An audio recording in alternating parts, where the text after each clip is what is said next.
30 seconds.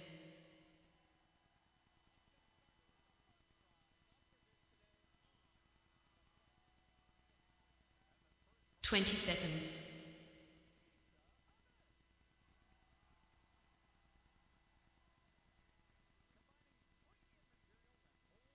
10 seconds.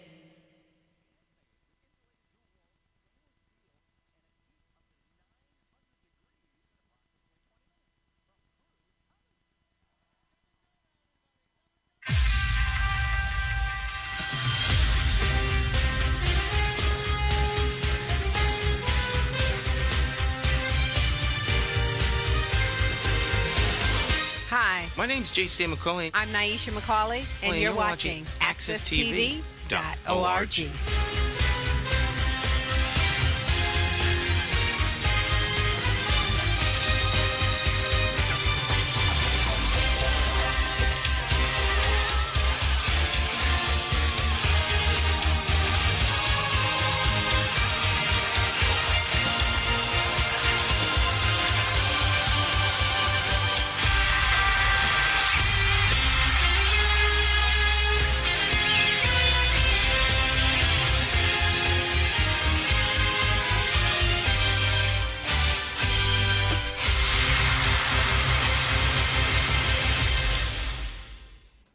Good morning again. This is Jonathan Small, host and producer of Face to Face. And Face to Face is one of two different programs that I have the pleasure of hosting and producing every single week at AccessTV.org studios.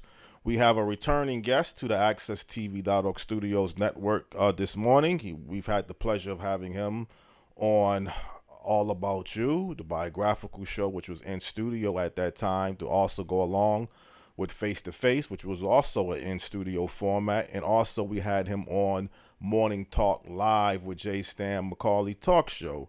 And this morning we have the pleasure of having him on the revamp edition of the Face to Face Talk Show. This guest has a tremendous amount of expertise, not just in economics, but housings, businesses, politics, you name it, he can talk about it. The guest this morning is no other than the Professor Emeritus at the University of Connecticut. He's also a retired Grosvenor, endowed professor at the University of Cambridge, located in the United Kingdom. No other than Professor John Glascock. Good morning, Professor Glascock. How are you doing? Jonathan, I'm doing great.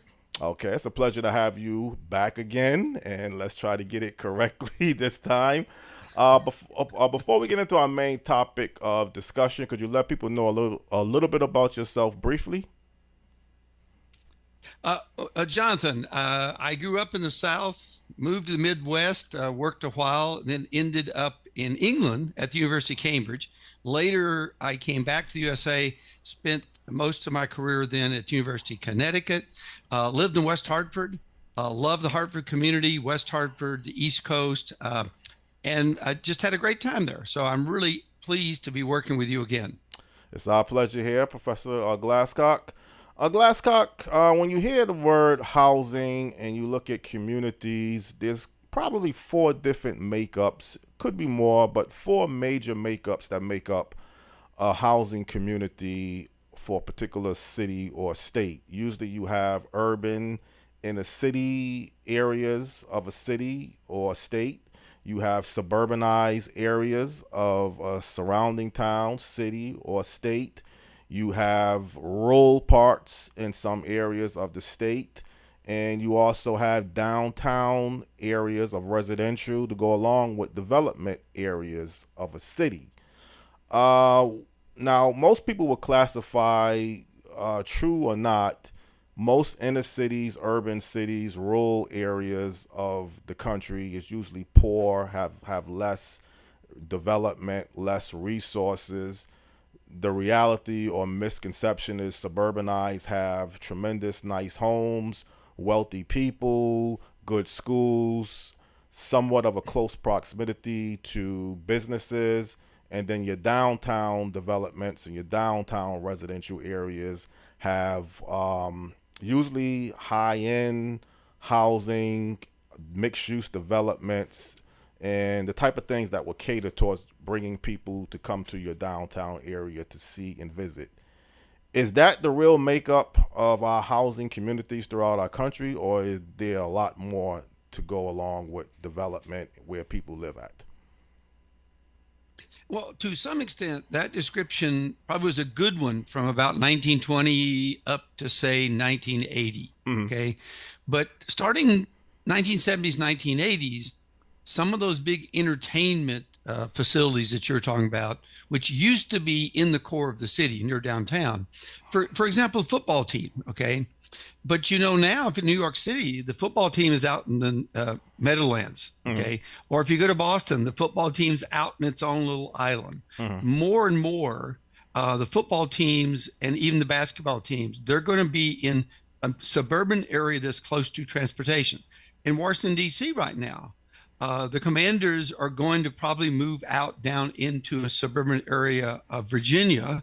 Now, the mayor of D.C. is trying to stop it, but I don't think she's going to be able to. I think it's going to be in the suburban areas.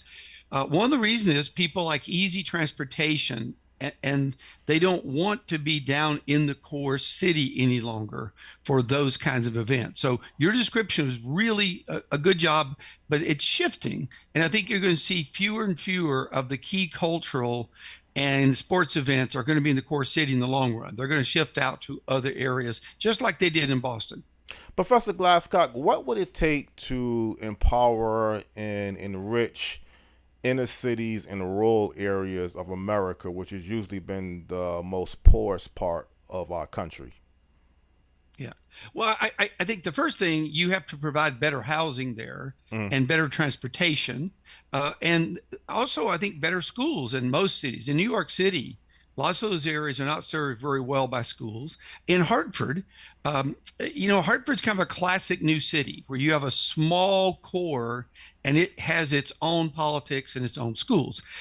Kansas City out in Kansas is that way, and it's surrounded by Olathe and many of the other suburbs, just like West Hartford, Avon, et cetera, surround Hartford. But, Hartford, the city has really poor schools, whereas even Manchester, Glastonbury, West Hartford, Windsor, South Windsor, all those burbs have pretty good schools serving their citizens, but Hartford does not. And somehow the city has to make a decision that they are going to have safe, first, and second, good schools for the citizens. Now, there's some other features too, but that would probably be the first start, is safety and schools, and then quality housing. Because in many of these cities, core cities, they don't have those three features. But I've just heard recent reports that the District of Columbia, Washington, D.C. has a tremendous crime problem, and it's really spreading now to some areas even outside of the normal high crime areas in D.C. Is it kind of surprising that the District of Columbia, our nation's capital, with the best security system that you would think of in the country, could have, let's say, have Southeast D.C. basically fall apart due high crime and poverty, and then areas like Georgetown seems to continue to be well developed? Or is there more to it than just one part of a city like Washington, D.C. that has these problems, and another part of the city that seems to be the Gold Coast? Yeah. Well, part of the problem, I think, is that Anacostia, which is down in that southwest part, has always been a relatively poor area. And I suspect we as citizens just haven't put enough energy into making sure there's better jobs there, but also making sure there's better safety. And again, you talk about Georgetown, or let's take Roslyn, which is not in D.C., but it's right across the river there. Those communities won't accept certain kinds of behavior that if you tried to control it in Anacostia, some citizens would get mad at you. So the politics of this are really tough, because at one point in an earlier phase of my life, I did work with Washington, D.C., Mayor Williams at the time, who I thought did some really good things and tried hard to make D.C. a livable city for everybody. But there were still political constraints, because sometimes when he tried to, for example, move some of the homeless off the park benches, which the normal middle class wanted to use, he would be criticized that we're not being humane to those citizens. But if you didn't do that, and the homeless were on the park benches, or maybe even put up a tent, or maybe after they had too many beers, they put some items on the park benches, then the middle class would be upset with him. So there's a trade-off there to what goods you're giving what people, and then how you're going to treat some other people in a community like Washington, D.C. Mm-hmm. Great answer. I know you're the best again, so I'm not surprised you're hitting a home run in every area. Professor Glascock, when you take the makeup of per capita income and you take the makeup of a community where your dollar turns over, it's been classified that the Asians have the highest business ownership rate. They have their dollar turns over more than any other ethnic race in the country. I believe whites come second. I think Hispanics might come third. I'm not sure where Indians fall into the category, and blacks or African Americans come last. What has contributed towards those two factors of highest per capita income, if that's correct? I'm not sure Asians have the highest per capita income, but I know their dollar turns over the highest, and I think they have the highest business ownership. And black African Americans are at the bottom, and then whites are at second, and I believe Hispanics are third or fourth if the Indians are at third or fourth. I'm not sure, but what is your take on that scenario? Well, okay, a technical clarification. Normally, if we were talking about Southeast Asia, that would be both Chinese and Indian. Okay. And I'm pretty sure when you look at that number of business ownership where Southeast Asians are number one, that includes Indians and that includes Chinese, at least from the numbers I've looked at. And one of the reasons that's really large is in America, we have a large immigration group from India, and they tend to own a lot of small 7-Eleven stores. They tend to own a lot of the small, middle-sized hotels. I believe, for example, in New Orleans, that the number one ethnic group that owns hotels and operates them is Indian. Okay. So when people say Southeast Asia, they think Chinese sometimes, but statistically, we're including the Indians and the Asians. Now, what generally has caused this is immigration groups, including Chinese, including Indians, are usually discriminated against. And so what they have to do is do something they can do that helps to get rid of that discrimination. And historically, you would own your own small business. You'd own your own small hotel. You own your own small restaurant. You'd own your own small grocery store. And so that was a way that they were forced into by the greater society, discriminating against that group. So over time, they have become the largest group that owns their own business. Okay. Now, if you went back and looked at Boston in the early days, when a lot of Irish were coming there, they end up having to do the same thing. They end up having to own their own grocery store, own their own small hotel, because they couldn't get normal jobs. I mean, back in the 30s and 40s, you would see signs in Boston saying help wanted, dogs and Irish should not apply. Right. So there was really strong discrimination against the Irish. So what they could do, though, was start to own their own business, gain a reputation, have some control over their life. Now, I think partly the blacks in the communities weren't given the same chance, particularly in the South. There were people who maybe try to keep them from owning their business. But I do think that needs to be expanded. I think you need to have more people in all the categories owning their own business. Typically, whites own fewer per capita because they could get the good jobs. They could become a school teacher. They could become an accountant. They could become work for the federal government. And so that made it easier for them to decide not to own their own business.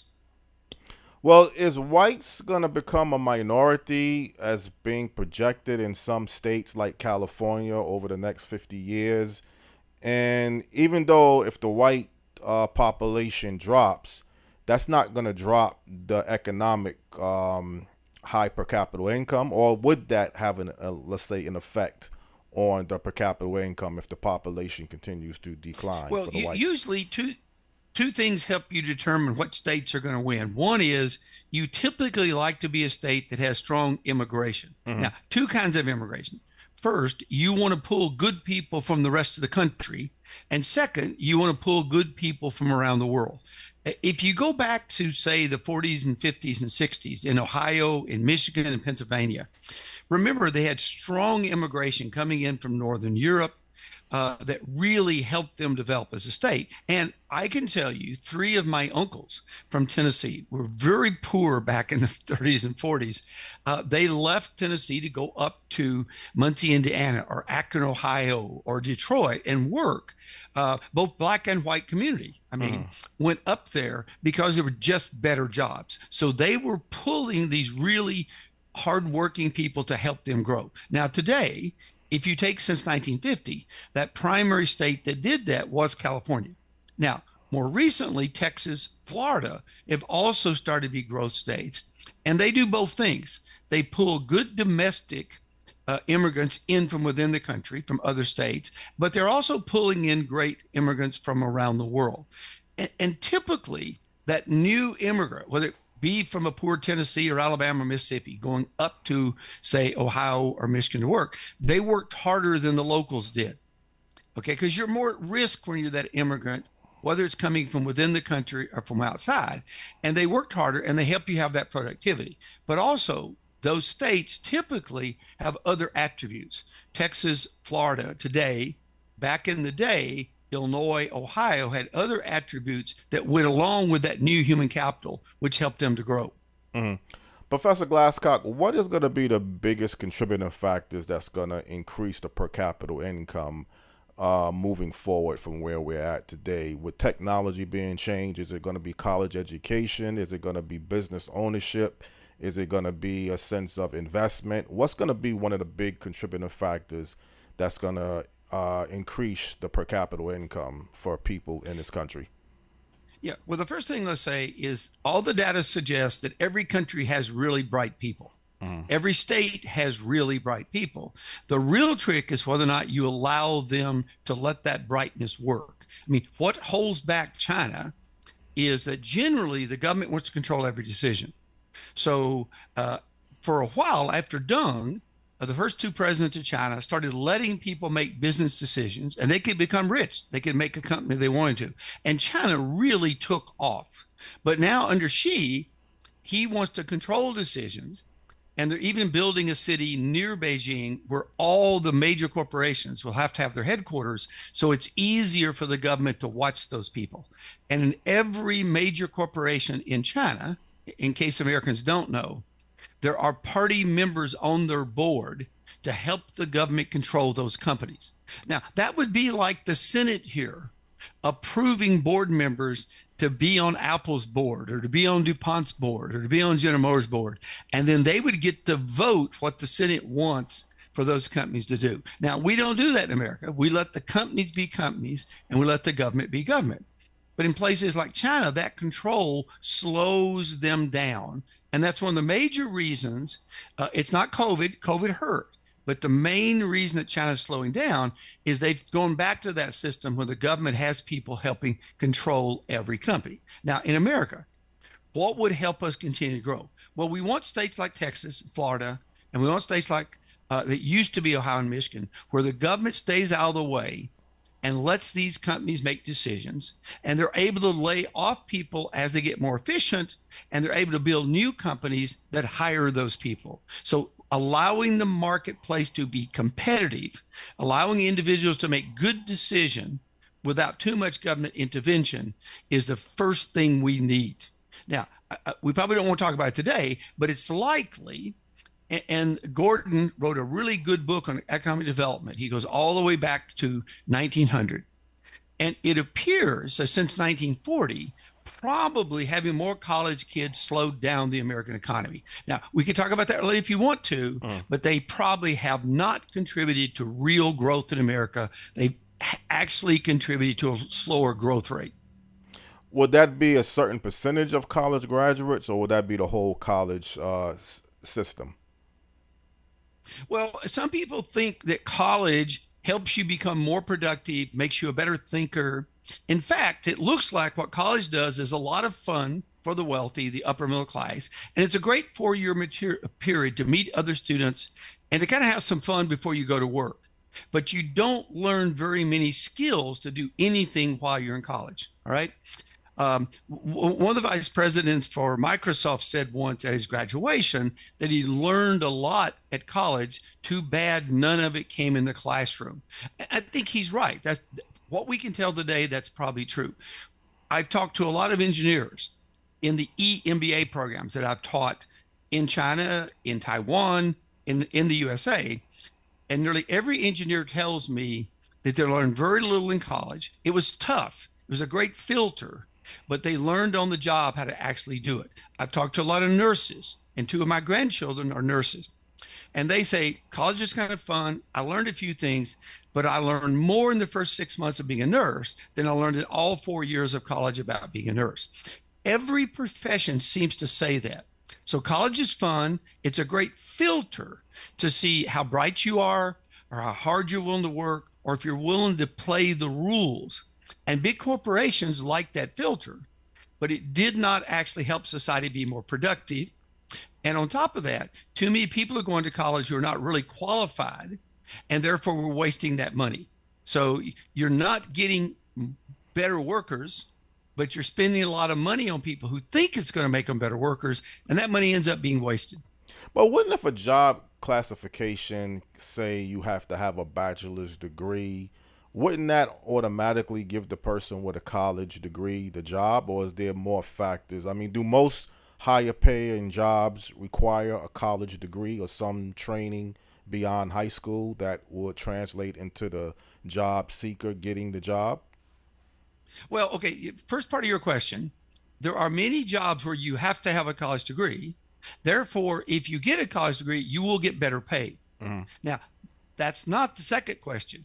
Do you really need that college degree to do that job? The answer seems to be no. I'm going to give you a simple example. When I was young, you could go to night school in Nashville, Tennessee with a high school diploma, and you could study for the bar. And if you passed the bar, and one of my good friends did, you were then a lawyer in Tennessee, and you could be a great lawyer, or you could be a dumb lawyer.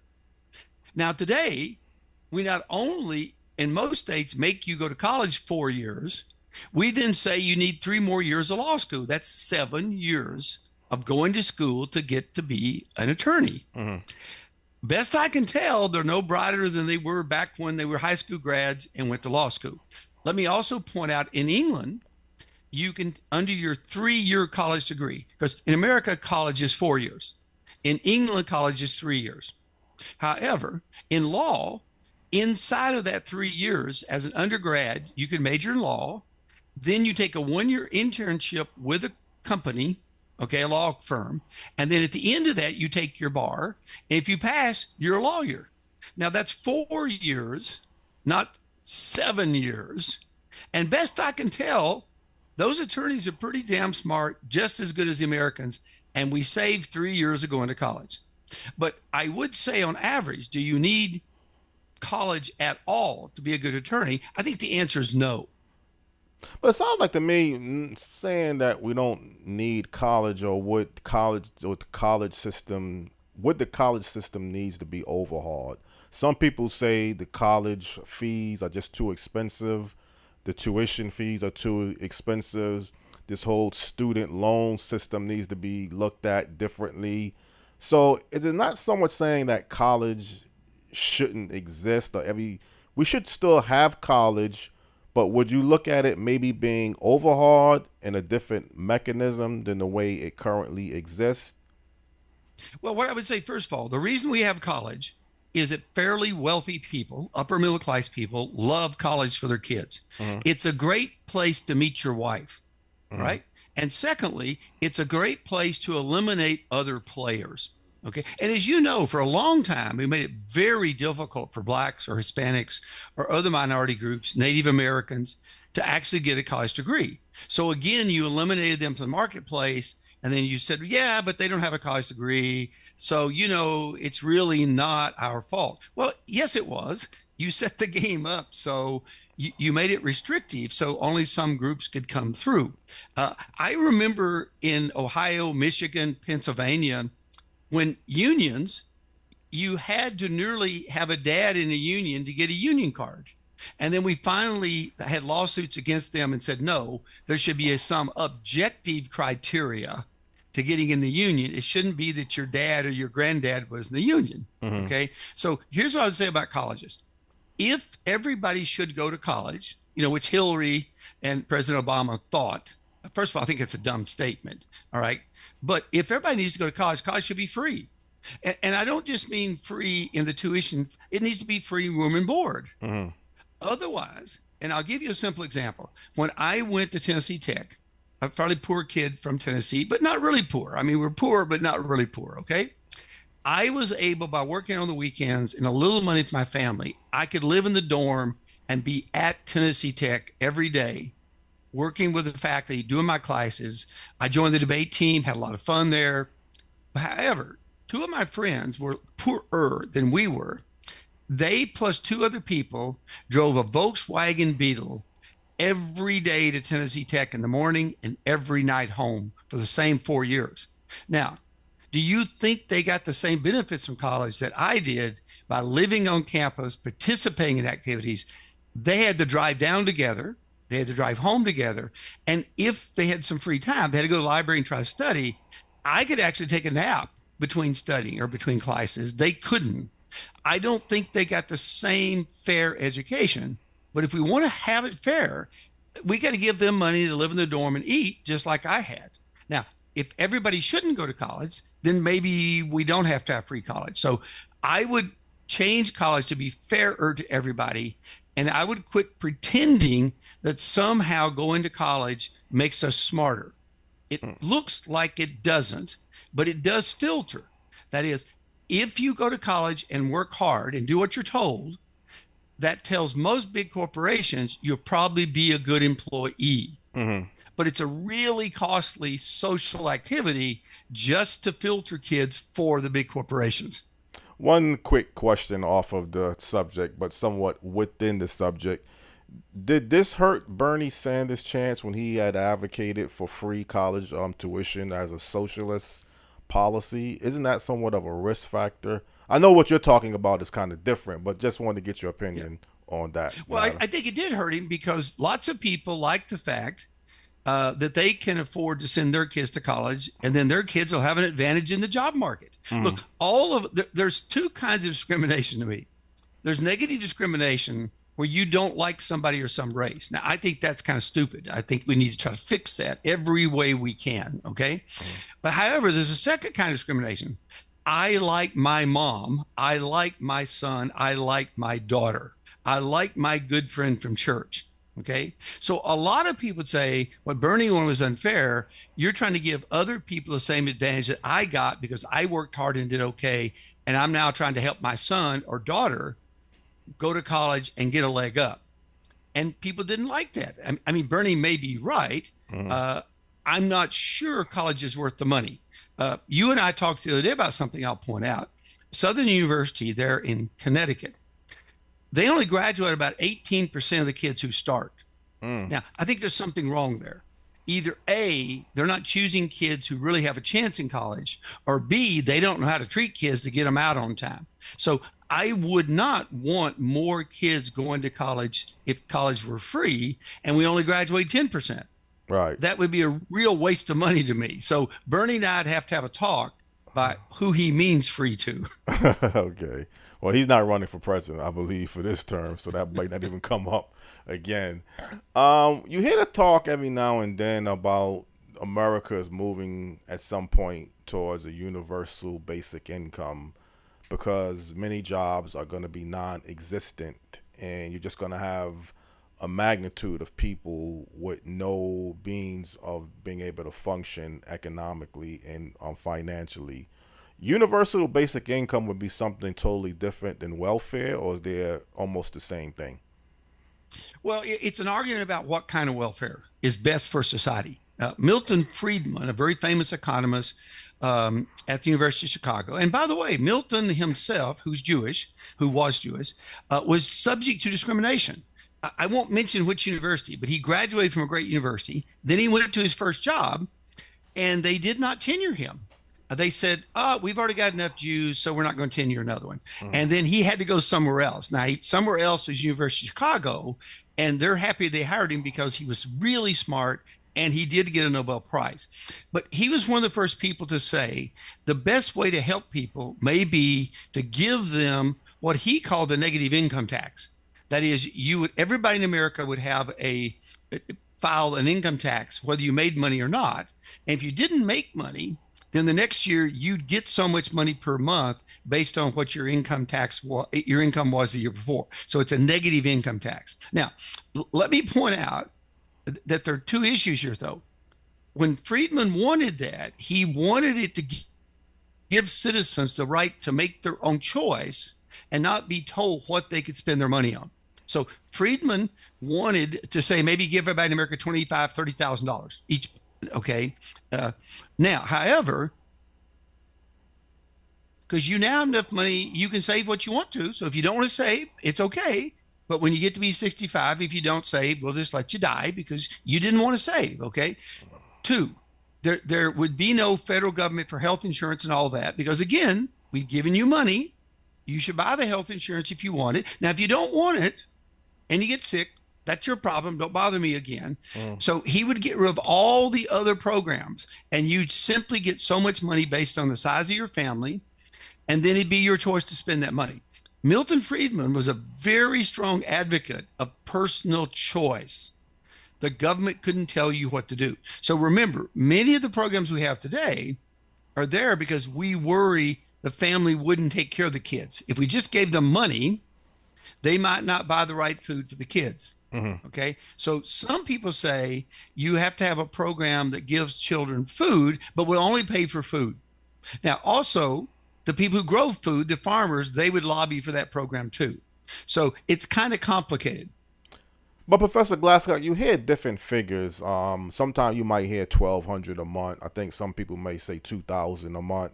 Would it be a flat amount of money that would be allocated for each individual or family, or would there be a different ratio of money that each person would be able to receive if universal basic income was implemented?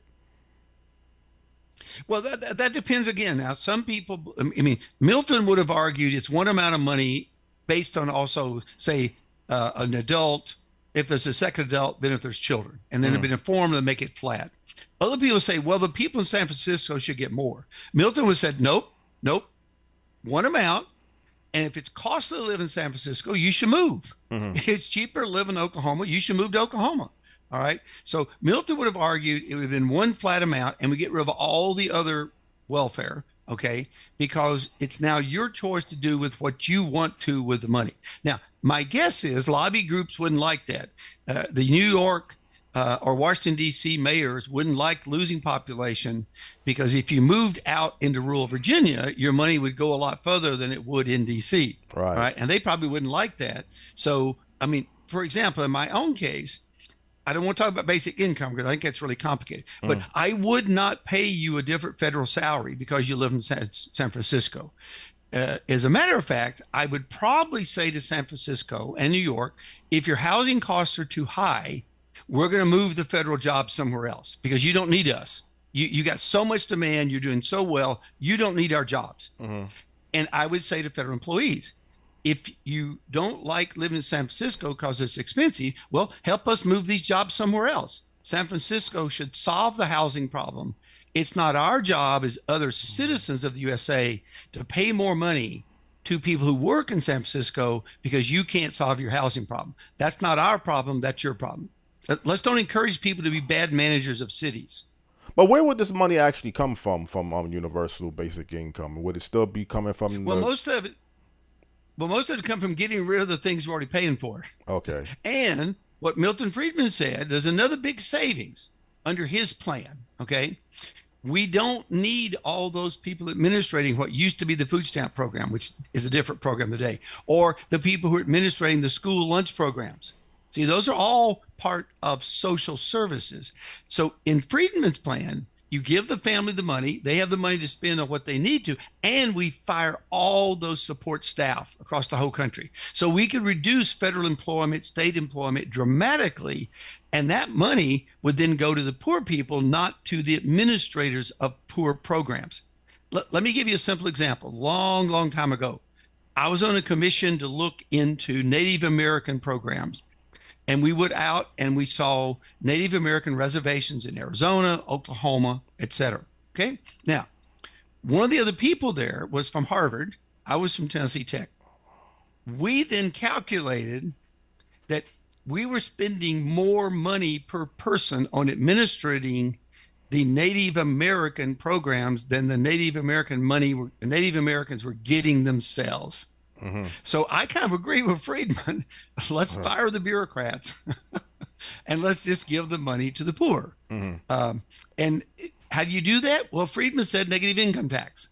Now, we'd have to have far more auditors for the income tax program so people wouldn't cheat, because a big incentive here to lie, right, about how much money you make and how many kids you got, so that you get this money. But assuming you could do it efficiently, a lot of the money would come from firing people who are doing the middle jobs, okay, in welfare. Professor Glascock, when you talk about the workforce, every time you hear question marks about will Social Security be around next 20 years, you looked at the scenario that we have today where many companies don't provide a pension, so it's usually the 401k. But is there other alternatives of retirement that you could have other than, let's say, a Social Security? I guess you can invest your money differently while you're earning money, but is it always going to be, it's just going to be Social Security, pension, 401k, or do you see some other ways that people can retire and have income coming in as long as that they are living? Well, first, I think there will be Social Security. The question is, how much will it be? Mm-hmm. In real terms, some of the Social Security benefits have already gone down dramatically. Mm-hmm. They started going down under Reagan, mm-hmm. okay? For example, before Reagan, all right, and people need to remember, Reagan really was one of those people who felt that people should earn their own income. If they don't earn income, that's their problem. Mm-hmm. He doesn't want state colleges. He didn't in universities, because he felt that was too big a subsidy to people, that there should only be private universities. And if you couldn't afford to go to college, you shouldn't go to college. People don't really understand what Reagan wanted. This guy was pretty hardcore self-sufficiency, okay? Mm-hmm. But before Reagan, for example, if your father died or mother died, or if they became over 65 and retired, and this happened. My dad was a World War II vet, came back, had 6 kids. But my youngest sister, by the time my dad retired, would have qualified for a monthly supplement to go to college. And she got a monthly supplement to go to college, okay? Help pay tuition and pay her food. She was the last group that qualified because Reagan said, nah, that's not good for society. We don't want people going to college and getting money from Social Security. But he took that out. Now, he took out some other things too. I won't go into all the details. So I think the real question is, how strong is it going to be? And the answer is it's getting weaker and weaker because people quit kind of covering benefits, okay? And second question is, we're sneaking up the taxes on Social Security, all right? For example, again, if you go back, say, 25 years ago, and you retired, you got Medicaid, okay, and Medicare, I'm sorry, and the fee was the same. But today it's not. When I retired 3 years ago now, they came in and said, oh, how much money did you make the last 3 years? Oh, you made more money than $150,000. So you don't get Medicare at the same price. I was paying like $600 a month for Medicare when in fact most people paid about $135. And I have to pay that like for 5 years because I made too much money the last 3 years. So what they're trying to do under Social Security is 2 things. They're trying to cut real benefits, which they're doing. And secondly, they're trying to make the middle income cash earners. So if you made a profit from selling stock, you made a profit from operating your own business, you didn't have to pay that tax.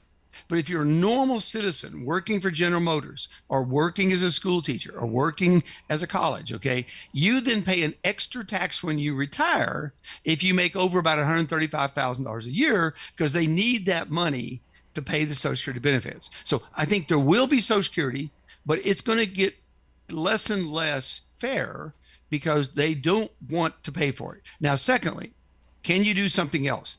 Well, today, if you look at people who are under about 40, they're saving more money privately than my generation did, because my generation had a better deal in Social Security. That is, it was more fair. Today, it's less fair. So people are saying it may not be there. So I'm going to save money outside of Social Security to protect myself. And people are already doing that. But wouldn't also the pension system be something that would have an impact on today's generation if it's becoming more non-existent? I mean, isn't there a big difference between a 401k system and a pension system? Well, there is and there isn't. What people don't remember is if you go back to the 40s and 50s, a lot of companies had pensions, and some of them were fantastic. I mean, if you worked for General Motors, if you worked for AT&T, if you worked for the state, these were great pensions.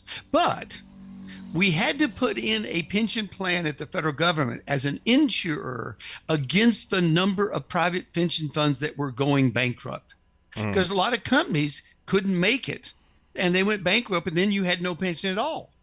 So we put in a plan at the federal level that does give pension coverage to those people who lost their pension because their companies went bankrupt over time. All right. So it's not clear that everybody thinks about those company pensions as being great, but they're only thinking about the ones where the corporation stayed alive and paid the pension. Let's take a good example. In modern times, Exxon went bankrupt. So Exxon couldn't pay any of the pensions they'd promised to pay. Now, the federal government agency came in and gave them, I think it's about a fourth of what they were promised. They couldn't pay the whole thing. So they got something, but you didn't get the rest of it. Right. Now, with a 401k, at least what money they promised you, you got it and you invested it. And then it's there as long as you made a reasonable investment. So some people believe the 401k is safer than the old pension plans. Now, the other things occur in there. So the state governments and the federal government want the pensions to be less. At UCONN, they've cut the pensions over the last 20 years 3 different times. All right. And so they believe the pensions were too good. I don't know whether they were or were not, but I know they got cut 3 times. So the state claims it can pay for it. So there again, you're not really getting the pension you thought you were going to get because they kept changing them. Whereas if they'd just given you the money up front and you invested it, at least you would have known what you were going to get. Okay? Right. Well, isn't Professor Glascock, when it all comes down to it, it's your own individual money, whether it's a 401k, whether it's a pension, whether it's profit sharing? Isn't the money that you're working just being deducted out of your income and just saved and invested? So do you really need a company to take money out of your paycheck? Wouldn't you just be able to, I mean, would you be better off just saying, I don't need to work for a company? Because you hear the argument, well, I can work tax free, and then you just invest your own personal money? Or are you much better off working for a company and having the company take taxes out of your money? Well, I think you're right, Jonathan. First of all, I always say this: when people say they're giving me a pension, they didn't give me anything. That is money that would have been in my salary to start with, but now they pretend that they match my 401k, but they're only matching it with money they can afford to pay me due to my productivity. So I do agree with you. That's your money. Don't let them fool you. Okay. Except sometimes now, let's remember, there is welfare inside the corporation. There's welfare inside of UCONN. Okay. So for example, let's take health insurance. The janitors and the lower level employees, they could not afford the health care that they get unless the wealthier workers at UCONN paid more percent. They both pay the same percent, but if it's 5% of 100,000, that's $5,000. If it's 5% of 30,000, okay, that's $1,500.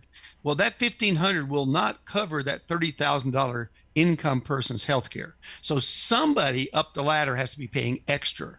So inside the company, sometimes we subsidize the lower level workers. Now, A lot of corporations have spun off some of those low-level jobs. Okay, that is, they've decided we'll have no janitorial services. We'll just hire that service outside of UCONN, and they won't be state employees. And then they'll get less insurance because that's all they can really afford. Because then you quit subsidizing it by your higher level. But again, it's your money, except for this kind of inside the company subsidy to the poorer workers. Professor Glascock, we're actually out of time. I always try to find a way to end the show on somewhat of a upbeat, positive message, and I think you just gave a key message that it's your own personal money, so don't be fooled and under the impression that it's some other factors of some money that is being developed or invested towards you beyond what you're earning. But as I always say, I always like to ask the guests if there's anything else that they would like to say before we end the program. Feel free to do so, and I'm asking you the same question. Well, no, I think you're right there. People need to remember they earn the benefits from that corporation. It's just a question of how we allocate those benefits. And generally, a 401k is a very good thing, except you have to be careful to not let them make some dumb decisions. Don't let them. We need to have some laws about what the people who run the 401ks are allowed to charge people for running those 401ks. And sometimes they're abusive to people, just like some banks are abusive because of your overdraft. Okay. And we need to regulate that. We'd have to regulate who gets to run the 401ks. Those words are well taken. Going to have to be your last word. I'm very enlightened to have you on again, face to face. And it was our pleasure, learning experience to have you on, Professor Glascock, and wish you the very best of luck in your stays in the United Kingdom. Okay. Take care, Jonathan. Bye-bye. You too. Okay, this is Jonathan Small. Just enjoyed hosting this edition of Face to Face. The guest was the well-known Professor John Glascock, and I thought this was a very interesting, informative program, and definitely look forward to possibly talking to Professor Glascock again. As I always say to people out there, I don't technically have a show, I guess, lined up next week. It'll either be a face-to-face show or all about you show.